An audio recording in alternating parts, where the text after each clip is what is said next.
Police have a hard job, no doubt about it, but sometimes the police can take it way too far. This seems to be the case when Officer Danny Torres of the Miami Police Department pulled NFL superstar Tyreek Hill out of his car and handcuffed him on September 8th. According to Newsweek, Officer Torres has a long history of use of force, suspensions, and written reprimands throughout his nearly 28-year tenure. Although Torres may have used excessive force, Mr. Hill admits he could have acted better during the traffic stop. Lesson we can all learn from this incident. Police have to treat people with respect, and people have to treat law enforcement with respect. Canadian classical pianist Glenn Gould once said, "We do not play piano with our fingers, but with our mind." According to Dave Long Music, piano is one of the hardest instruments to play. And according to me, I agree. Piano is hard because it is pretty much like learning another language. You have to learn the notes of the staff and learn different clefs. Piano also involves multitasking skills. Whether you're using both hands or reading notes while playing, that's why piano class is a great way to learn those things. So what's your name and what do you teach?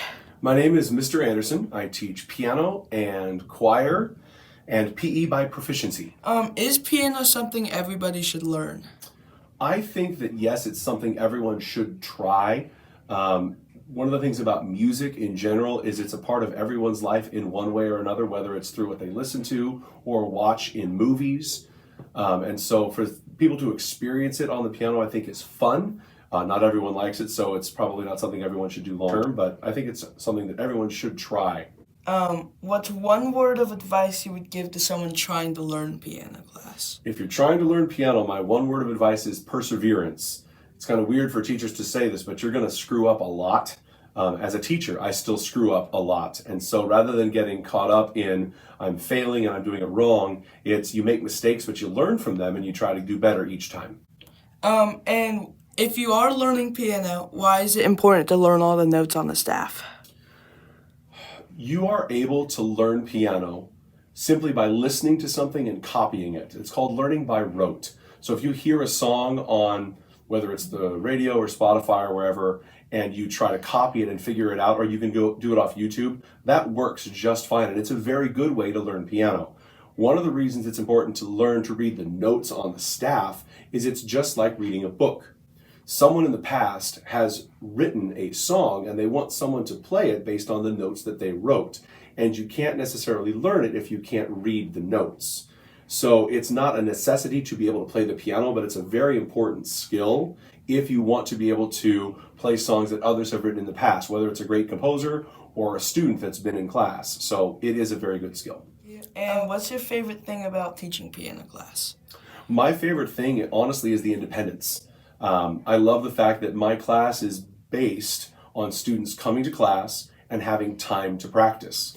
Each week I ask the students to play a song for me, and some students are able to do it very quickly. Other students need a lot of time, and so in class they have a lot of minutes, sometimes even hours, to practice their song. One of the things that some students have told me in surveys that I've handed out is they actually appreciate the independence and the fact that I just give them time to work on what they need to do. So I love the fact that it's an independent class and students just practice and I'm available to help them when they need it. Thank you. Don't let this scare you though. Piano is a great skill to impress people with or to do in your free time. So yes, you should try piano. Do you know what El Día de los Muertos is? El Día de los Muertos is a 2-day holiday that takes place November 1st and November 2nd. El Día de los Muertos is a holiday that reunites the living with the dead. Families create an ofrenda to honor the family that has passed away. An ofrenda represents a remembrance of the departed, a reminder that life is eternal and that presence of the deceased loved one is everlasting. At midnight of November 1st, you celebrate El Día de los Angelitos, where the spirits of deceased children are believed to reunite with their families for 24 hours. At midnight of November 2nd, you celebrate the spirits of deceased adults. Day of the Dead is a holiday to remember loved ones by sharing a meal with them as one would when they were alive.